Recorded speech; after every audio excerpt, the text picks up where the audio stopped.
Buenas tardes, amigos.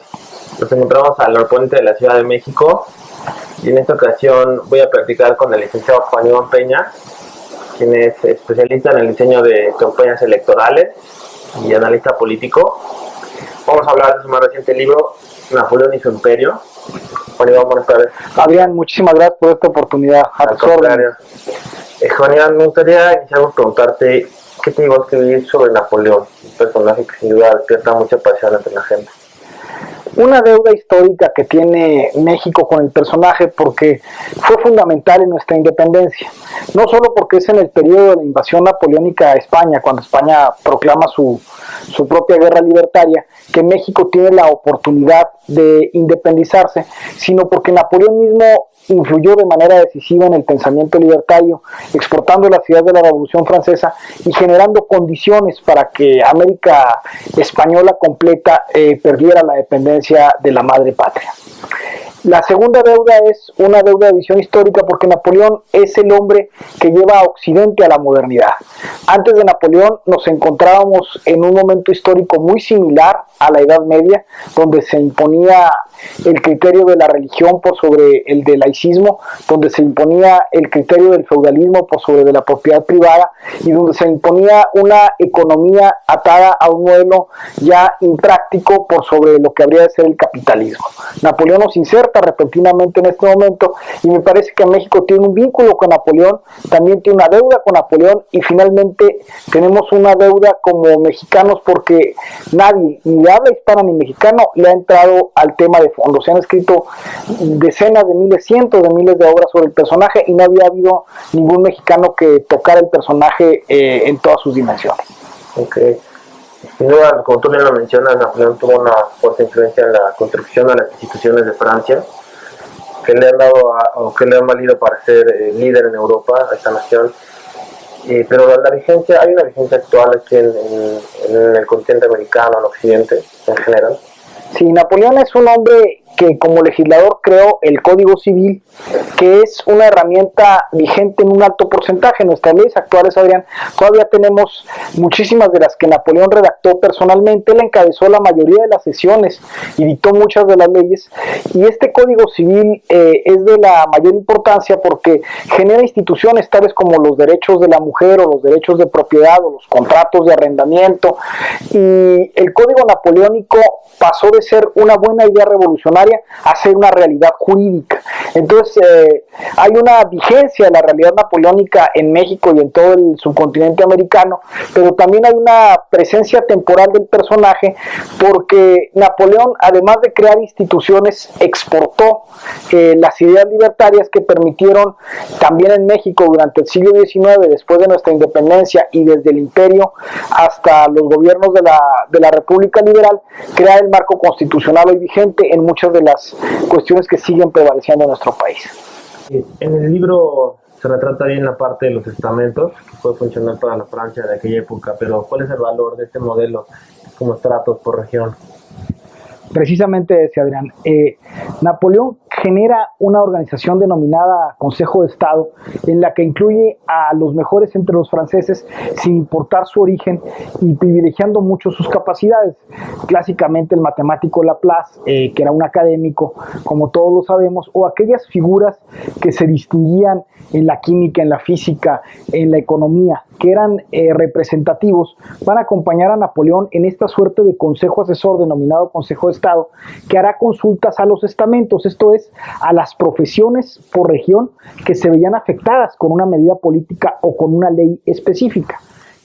Antes de decidir, antes de que el proceso legislativo partiera del cuerpo legislativo, lo que se hacía era platicar ampliamente con los abogados de Marsella o con los pescadores de la región del Loire para saber lo que se iba a decidir, cómo los afectaba y qué recomendaban o influían.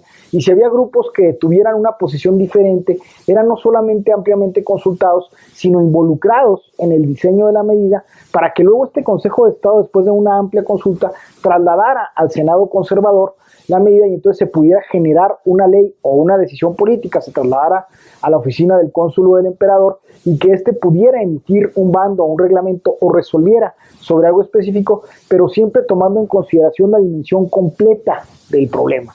Esto es, en el modelo norteamericano y mexicano, un Congreso que se supone representante de las regiones, en México en realidad representante de las facciones políticas de los partidos, toma decisiones e impone leyes.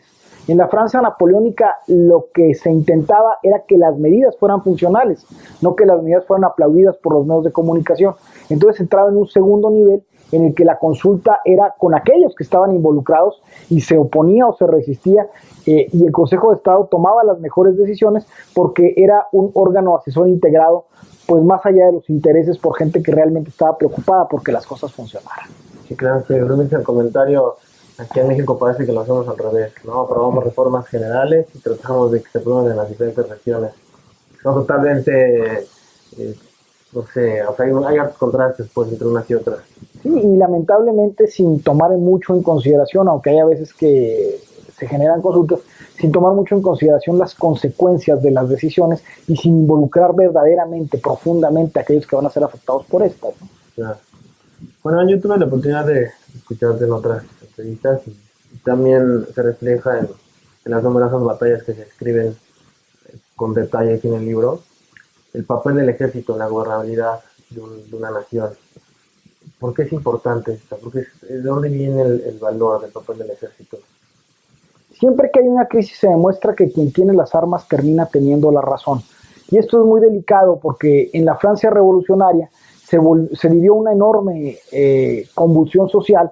Llegó el pueblo al poder, llegaron las facciones a la Asamblea Nacional, pero luego finalmente hablaron los sables y hablaron los fusiles. Cuando hay una enorme convulsión, como ha sucedido en múltiples ocasiones en la historia de nuestro propio país y en la historia del mundo entero, son las facciones armadas las que deciden el destino de las cosas. Entonces Napoleón pudo primero modificar al ejército, volverlo meritocrático, un verdadero representante de la realidad popular, luego garantizar que el ejército tuviera los medios para hacer eso, una fuerza armada en favor de la República Francesa, del consulado francés y del imperio francés, y finalmente logró paradójicamente hacer democracia desde el ejército, hacer que el brazo armado garantizara la gobernabilidad, garantizara la expansión de las ideas revolucionarias, pero no fuera el usufructuario y el impositor de estas medidas, mantener a los militares en su ámbito de acción y dar a la sociedad civil su responsabilidad de gobierno. Napoleón fue un experto en este ámbito y, como bien decías, el libro fue diseñado mucho porque me parece que en el futuro mexicano puede haber condiciones, y las está viendo ya, en que el ejército tiene amplísimas, y la marina, por supuesto, las fuerzas armadas, amplísimas connotaciones de control en zonas civiles debido a la deficiencia en el régimen institucional democrático, y deben los militares tener conciencia de su rol, que creo que en México lo tienen ampliamente, pero Napoleón da un camino a seguir que hay que estudiar civiles y militares para entender lo que puede significar en un futuro cercano. Que también implicaría darle certeza en un marco constitucional, en un marco institucional, me imagino. Sí, darnos certeza a todos, dar certeza de que las armas tienen su función, si bien puede ser inclusive pacificadora, pero sobre todo que debe ser una función que garantice, ante todo, la estabilidad social y privilegie el desarrollo para volver a las instituciones civiles al final de cualquier cápsula de crisis. Hay muchos mitos en torno a la figura de Napoleón, tanto en la parte de su personalidad, en la parte física, en sus relaciones personales. ¿Podrías hablarnos un poco de esto? ¿Qué sientes que hay de falso en todo esto? Fíjate que el libro lo aborda en todo un apartado, en todo un título que denominamos Napoleón el hombre, y lo que encontramos es un hombre lleno de pasiones, también, por qué no decirlo, de ciertas contradicciones, porque Napoleón es un hombre que nace en una isla de habla italiana y llega al gran imperio francés, a la gran república francesa, al final del reino de los Luises, y se educa aún en esta visión de la nobleza, pero él con una visión de conquistado. Los coros habían sido recientemente conquistados por los franceses y él tiene esta visión de ser una provincia incorporada a la fuerza a Francia, y toda su infancia es una infancia en la que él se ilusiona con la independencia de su pequeña isla de habla italiana, y desde esta perspectiva llega a ser el más importante de los franceses, el jefe del Estado francés, y naturalmente esta aventura de un niño casi italiano a un emperador francés ha generado en la historia una serie de referencias, como tú bien dices, casi anecdóticas.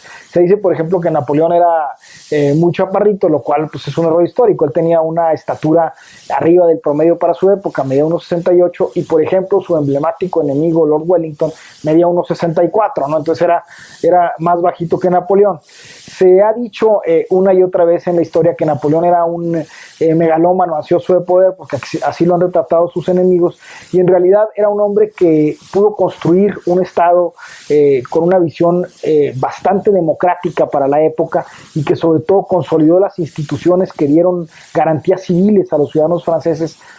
Napoleón también es el gran promotor del desarrollo no solo de Francia, sino del conjunto de naciones que conformaron su imperio: Holanda, Bélgica, una buena parte de los estados alemanes, y el modernizador de aquellos imperios a los que derrotó y decidió no quitar a los reyes. A pesar de que la Revolución Francesa había ejecutado a los Luises y a la propia María Antonieta, como todos sabemos, descendiente de la casa austríaca de Habsburgo, Napoleón venció una y otra vez a la dinastía de los Hohenzollern en Prusia, a la dinastía de los Habsburgo, a la propia dinastía de los Romanov, y se negó a acabar con las testas coronadas, pero sí fue el promotor de una enorme modernización.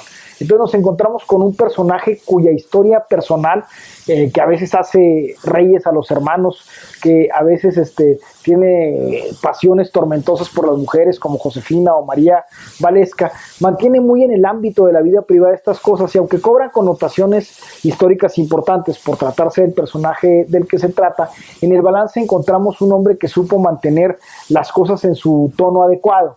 Inclusive las virtudes de sus hermanos a veces eran muy grandes. Quizás el más importante de ellos, que fue Luciano, que presidió la asamblea cuando Napoleón llega al poder, se resiste luego a ser parte de los gobiernos napoleónicos, y el más famoso de ellos, José, que además gobernó España y sus colonias, por tanto fue también rey de México, y luego fue invitado por algunos mexicanos a que siguiera a la cabeza de nuestro reino. Se le acusaba de que era Pepe Botella, de que era un hombre dipsómano, pero esto es totalmente falso. José era abstemio. Entonces el libro entra a los mitos y a las particularidades, y desde fuentes incuestionables los ingleses generaron una contrapropaganda permanente, contrapropaganda que tenía por objeto en aquel momento desvirtuar al personaje y desvirtuar al imperio, y que ha continuado sistemáticamente alimentando una leyenda negra, porque la guerra sobre Napoleón continúa, los historiadores lo siguen manteniendo, y como pudimos ver con el Brexit, pues la agenda británica no siempre es la agenda europea. Napoleón era un hombre pro-Europa, pro la Europa industrializada, pro la Europa unificada, y los ingleses estaban decididos a impedirlo porque se cerraba su base de comercio, porque preferían a Europa que produjera poco y comprara mucho. Y en ese sentido, Juan Iván, bien lo retrata también el libro, Napoleón, un hombre que influyó mucho en el contexto en el que estaba viviendo, un contexto con profundas transformaciones en la parte social y en la parte tecnológica. Dentro de este escenario, ¿qué consideras que fue su mayor fortaleza para generar esta fuerte influencia, para transformar la Europa de aquella época? Fue un hombre que decidió asumir su momento. Se dio cuenta que la sociedad se había transformado para siempre a raíz de la revolución, y se dio cuenta también que había otra forma de hacer las cosas desde la sociedad y desde el gobierno, que esta unidad entre sociedad y gobierno era lo que produciría un ejercicio, un círculo virtuoso que Napoleón concibió y operó, y se dedicó a organizar a la sociedad francesa primero y a la sociedad de todo el imperio después, en base a nuevas decisiones, nuevas medidas, nuevas leyes que garantizaban no solamente la igualdad y la fraternidad proclamadas por la revolución, sino ante todo la posibilidad de que el hombre antepusiera la felicidad material, el crecimiento personal, la filosofía del conocimiento y el enriquecimiento de la vida privada. Esto es, Napoleón creó y consolidó clase media, y esta diferencia fue fundamental porque a partir del crecimiento de esta posibilidad de clase media en los centros urbanos, quedaron desterradas para siempre las viejas tradiciones estrictamente rurales o estrictamente burguesas en la concepción medieval. Napoleón pues creó un nuevo mundo y fue el primer dirigente de este nuevo mundo. Juan Iván, me gustaría preguntarte si consideras que Napoleón cometió algún error determinante en su etapa, en toda su trayectoria como gobernante. Mucho se ha debatido cuál fue el error de Napoleón para llevarlo a la derrota. Muchos han insistido en que fue la invasión de Rusia, pero lo cierto es que Las guerras napoleónicas las hubiera tenido que padecer Francia con o sin Napoleón a la cabeza.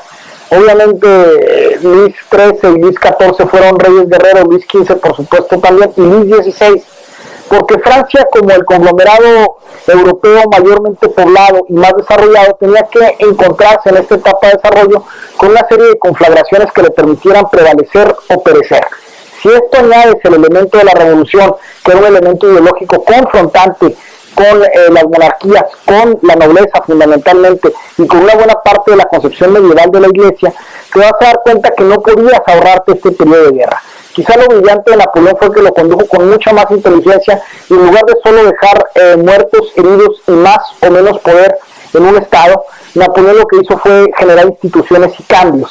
Entonces, quizás Napoleón fue derrotada la Francia histórica, que luchó por prevalecer en Europa contra una Inglaterra con enormes capacidades económicas, con una visión mucho más mercantil del mundo y con una capacidad instalada que llevó a la guerra bajo su nómina a austriacos, prusianos, rusos, una y otra vez en varias coaliciones, porque lo que se estaba debatiendo en realidad era cuál de las dos Europas prevalecería, la Europa continental que se desarrollaba o la visión de una Europa compradora de los mercados del Imperio Británico.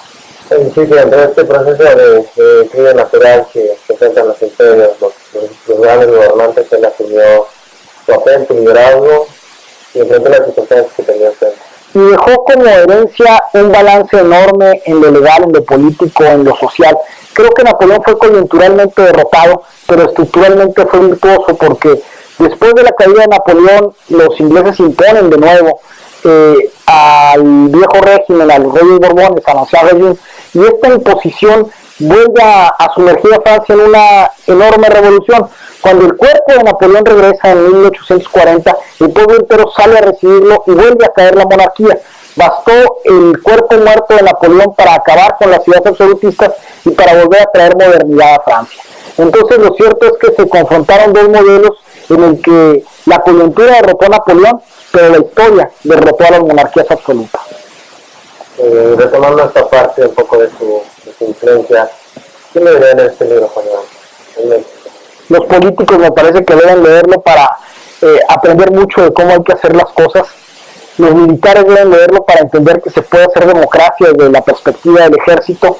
Me parece que cualquiera que tenga interés por la historia encontrará una anécdota divertida que seguramente le causará un adecuado estado de ánimo. Y finalmente me parece que estudiar este periodo de la historia es indispensable para cualquiera de cultura media, pero sobre todo hacerlo con particular énfasis a aquellos que son comunicadores y quieren encontrar el primer modelo de control o propagación de prensa, entender qué se dice o qué no se dice sobre una guerra, sobre una circunstancia, a aquellos que están en el arte de la abogacía para entender el referente colectivo de nuestras leyes, de dónde procede. Creo que muy pocas, aquellos que son técnicos militares podrán encontrar la parte fundacional de mucho de su ciencia en esta obra. Me parece que hay muy pocas profesiones que no encuentren algo sólido, sobre todo porque está concebida para ser leído en 4 títulos separados: el personaje que narra lo que Napoleón es y así lo que todos conocemos, el hombre que narra el gran anecdotario personal y familiar, el militar que narra las 50 batallas por primera vez escritas y descritas originalmente en español, y el estadista que se adentra en lo que fue no solo la Francia de Napoleón, sino el contexto mundial de aquel momento, llegando por supuesto al Congreso de Viena y dejando las lecciones que del siglo XIX o principios del siglo XIX quedaron para siempre en la humanidad. Y esta es una parte muy importante, no hacen falta estadistas en la política moderna. Tú ya nos sabes que eres experto en el diseño de campañas electorales. No, es un material muy completo, son 2 tomos de más de 700 páginas. Me gustaría preguntarte finalmente, Juan Iván, ¿qué te deja de plano personal haber escrito este libro? Yo creo, si no tengo mal dato, que llevó 5 años, más de 5 años. Fueron 5 años de escritura, más de investigación, y me permitió sumergirme en un viaje que yo no esperaba. Cuando empecé a escribir la obra, me di cuenta de el enorme esfuerzo que tenía a espaldas y de la necesidad de hacer algo muy bien hecho, porque muchísima gente que me ha precedido en la escritura sobre el personaje ha dedicado vidas y haciendas en construir o en tratar de destruir el mito napoleónico, y había que encontrar el justo medio, había que encontrar el lenguaje moderno y había que encontrar la aportación. Me parece que como mexicano lo logré, porque no omito lo que fue para la América española el paso de Napoleón, que había sido muy poco tratado, y me parece que la obra tiene aportaciones cuando menos marginales en un capítulo que a mí me gusta comentar y sobrecomentar, que es Bonapartismo para el siglo XXI, que reduce casi a una serie de consejos lo que Napoleón histórico fue y lo que de aprovecharle tiene en nuestro tiempo, Adrián. Genial. Es una obra que se disfruta mucho, es muy rica en detalles. Muchas gracias, Iván. Al contrario, muchísimas gracias. Este es el libro, amigos, está disponible ya en todas las librerías de prestigio. Y bueno, esta entrevista la vamos a estar subiendo a nuestro canal de YouTube. Y también la van a poder encontrar en nuestras redes sociales, en la página www.conexionmexicoglobal.com, en nuestro Twitter, @CMG México, y en nuestro Facebook, Conexión México Global. Muchas gracias. Muchas gracias.